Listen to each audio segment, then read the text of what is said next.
Olá a todos! Esse caos é antigo e é contado por muitos moradores do norte de Minas. Eu acredito, pois todo caos ou lenda tem um fundo de verdade. Me chamo Roberto e a partir de agora contarei a vocês esse caos que tive o privilégio de ouvir da boca da minha avó.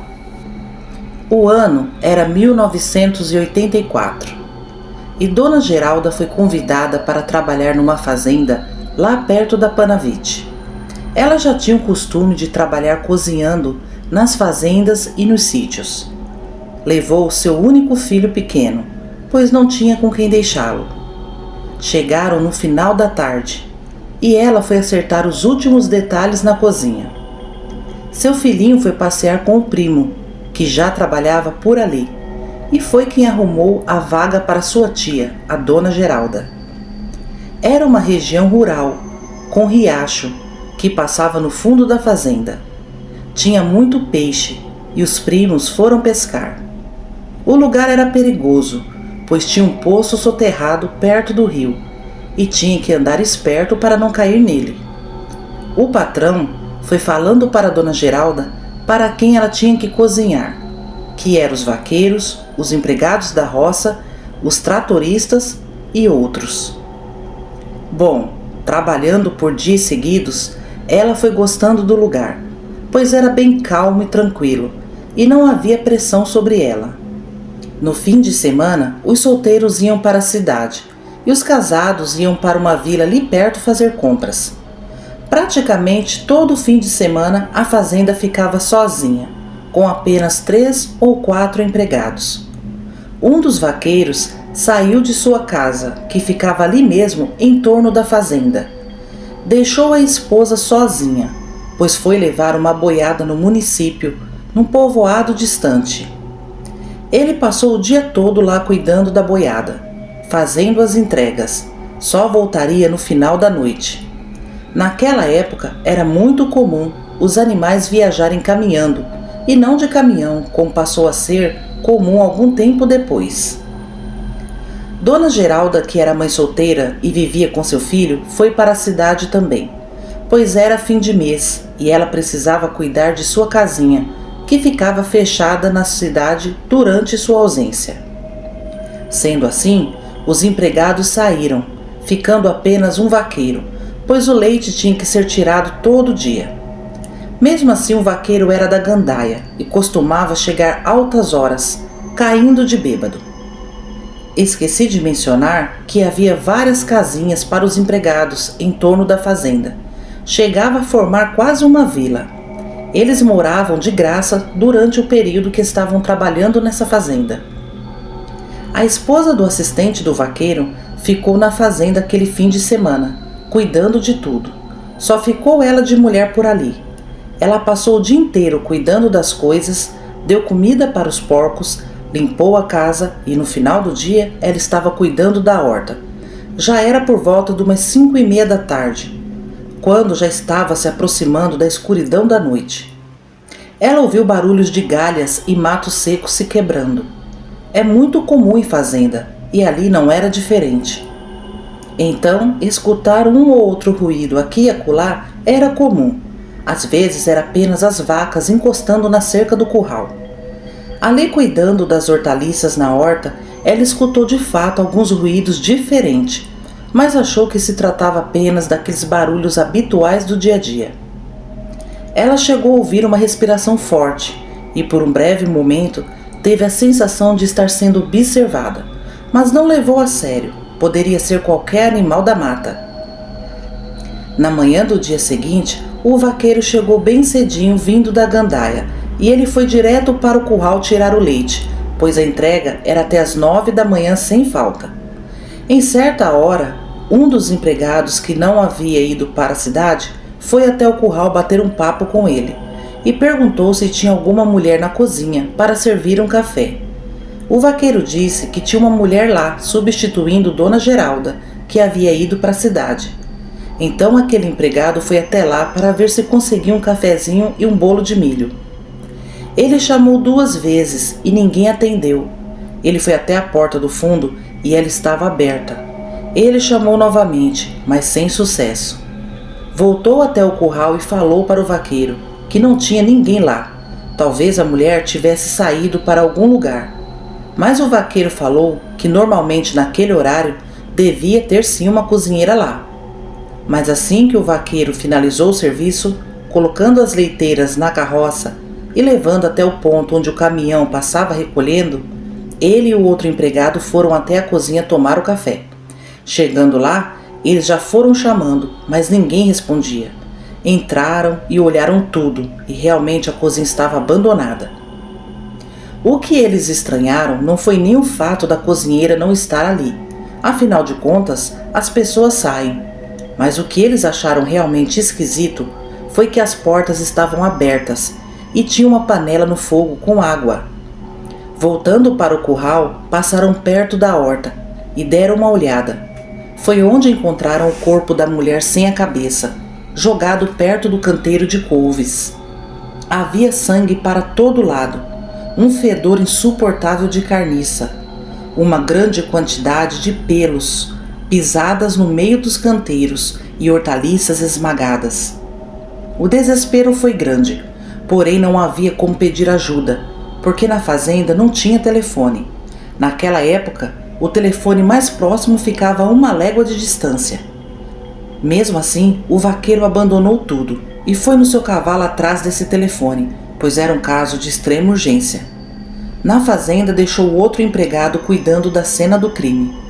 Algumas horas depois retornou com policiais e uma ambulância.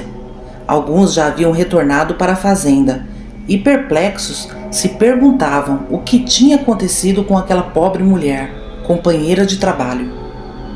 A polícia realizou ali seus trabalhos e o carro do IML recolheu o corpo, mas o pânico estava instalado. Afinal, quem teria feito aquilo? A polícia fez uma breve busca na região, mas não encontrou nada. Colheu evidências, conversou com pessoas e foi embora. Depois de resolver aquela situação ali com a polícia, aquele empregado que achou o corpo junto com o vaqueiro voltou para sua casa, que ficava numa parte mais afastada da sede, beirando a mata. Ainda naquela noite, sua esposa apareceu na sede e foi de casa em casa. Ela estava acompanhada de algumas crianças e queria saber notícias do marido, que havia saído cedo e até aquela hora não havia retornado. O vaqueiro informou que ele havia aparecido por lá sim e ficou bastante tempo. Contou a ela a respeito do que havia acontecido ali durante o dia. Ela ficou bastante assustada e resolveu passar a noite ali, pois seu marido não havia retornado e ficou com medo de voltar para casa sozinha com as crianças. Ainda bem que a fazenda tinha bastante acomodações. Ela e as crianças acabaram ficando por ali mesmo, mas o seu coração estava aflito. Aquela noite não foi fácil. Os trabalhadores apavorados, cheios de dúvidas e medo. A ventania aumentou no decorrer da noite, fazendo muitos barulhos lá fora. As galinhas dormiam quietas em galhos de árvores. Os pássaros nem piavam. Os cachorros e gatos também estavam quietinhos. Ouvia-se um ou outro mugir das vacas no curral ao lado. Mas era o vento raivoso soprando, parecia querer revelar algo. Poucos conseguiram dormir, e quando amanheceu o dia, estava lindo, com leve friozinho e orvalho pela manhã. Aquela mulher continuava preocupada, pois o seu esposo ainda não havia aparecido. Pegou as crianças e já ia seguir para casa, quando o vaqueiro ofereceu uma ajuda para acompanhá-la durante o trajeto. No entanto, ela recusou, pois ele só podia fazer isso depois das 9 horas, quando terminasse de tirar o leite. Ela seguiu pela estrada, encontrando aqui e acolá vacas que vinham para beber água no rio. Onde estaria o seu marido? Durante o dia, a polícia retornou à fazenda acompanhada do patrão para colher mais dados, pegar mais informações. O patrão conversou com os empregados, mas ninguém sabia de nada. A noite caiu novamente, trazendo mais medo e apreensão a todos. A fazenda possuía 2 carvoeiras. Na carvoeira mais antiga morava João da Onça e sua esposa. Porém, nesse dia, João da Onça estava na cidade e sua esposa o aguardava no fim da noite com as compras. João demorava pois descia alguns quilômetros para frente, pois o trem não passava perto da fazenda onde ele morava. Então era um trajeto que ele já estava acostumado a fazer a pé, mas João nunca retornou para casa. Sua esposa, desesperada, pedia ajuda aos outros peões, mas ninguém se atreveu a sair aquela noite atrás de João. Já era o segundo empregado a sumir. No dia seguinte, os empregados encontraram João da Onça caído ao lado de uma garrafa de pinga, todo marcado por unhas e com os olhos arrancados. Eles só reconheceram ele porque ele era muito conhecido na região. Seu rosto era familiar, além disso, por causa dos seus pertences, onde lá continham os documentos. Dona Ana, sua esposa, inconformada, não quis ficar mais lá na fazenda, quando ela soube das circunstâncias em que ele foi encontrado. Ela quis voltar para a cidade, onde tinha uma casa, mas o fazendeiro ofereceu a opção dela ficar na sede, cobrindo a outra empregada que estava fora. Muito a contragosto, ela aceitou, mas todo dia ameaçava de ir embora. No fim, todo mundo se amontoou na sede. Os empregados não se sentiam mais seguros em suas casinhas. Ao saber do que tinha acontecido na fazenda, Dona Geralda acabou adiando seu retorno também. Afinal, ela tinha um filho e tinha muito medo. Alguns empregados foram embora, outros não saíram mais aos finais de semana. A situação estava tensa. Qual animal estaria fazendo aquelas atrocidades? Os que permaneceram na fazenda nem eram tão corajosos. É que a necessidade acabava ditando a regra. Além disso, foram pegos de surpresa. Já as mulheres, algumas foram embora, pois tinham filhos para criar e temiam por seus maridos, pois não sabiam ainda de fato do que se tratava aqueles ataques. Todos os dias, como de costume, o vaqueiro terminava de tirar o leite e soltava o gado no pasto para se alimentar. Buscava apenas no final do dia, para eles dormirem no curral.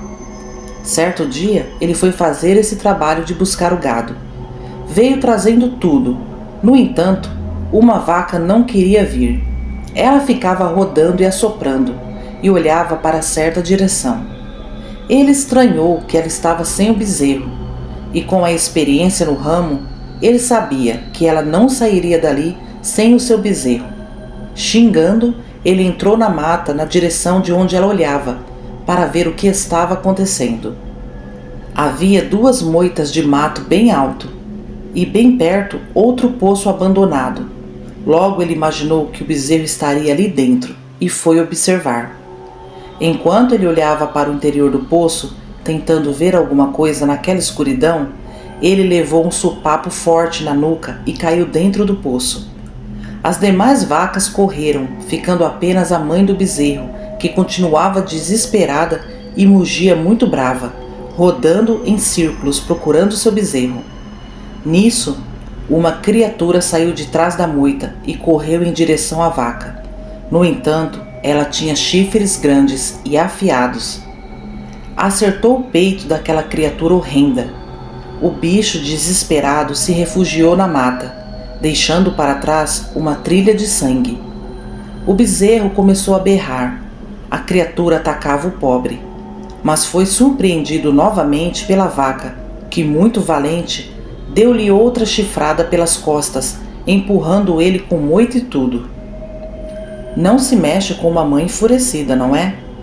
O bicho mal urrou e já levou outra estocada nas costas e uma pisada forte quando ele tentava se arrastar. E finalmente, uma chifrada final que lhe varou do outro lado.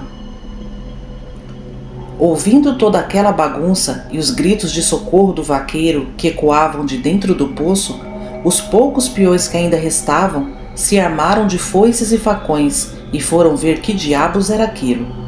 Chegando ao local, se depararam com uma cena horripilante. Havia um homem caído ao chão, ferido, morto. Ele ainda tinha traços de cachorro. Suas pernas ainda estavam deformadas. Seu focinho ainda era de cachorro. Todos se deram conta que era um lobisomem. Logo associaram todas as mortes a esse maldito. Conseguiram tirar o vaqueiro do poço, e um deles pegou um cavalo e partiu para a cidade atrás do patrão. Quando mesmo chegou, ficou a par de tudo que havia acontecido. Deu ordem para enterrar aquele sujeito bem longe dali. E a partir daquele momento contratou mais peões, todos armados, e a ordem era para matar todo lobisomem que aparecesse. Esse foi o relato de hoje, ou caos, como queiram chamar. Antes de terminar esse vídeo, quero mandar um salve, um abraço aqui para os inscritos que comentam nos vídeos. Vai um salve aí para Eliane Pereira, Ana Silva, Ana Paula Oliveira, Eliane Nascimento, João Passoni, Cláudia Costa, Cláudia Motola, Valdênia Oliveira, Gilvânia da Silva, Luciana Mendes, Alcélio, Evaldo Ribas, Guilherme Martins e Ailton Marim. Bom, amigos, se eu não citei seu nome aqui, não se preocupe. Eu leio todos os comentários e no próximo vídeo seu nome estará aqui também nos salvos, ok?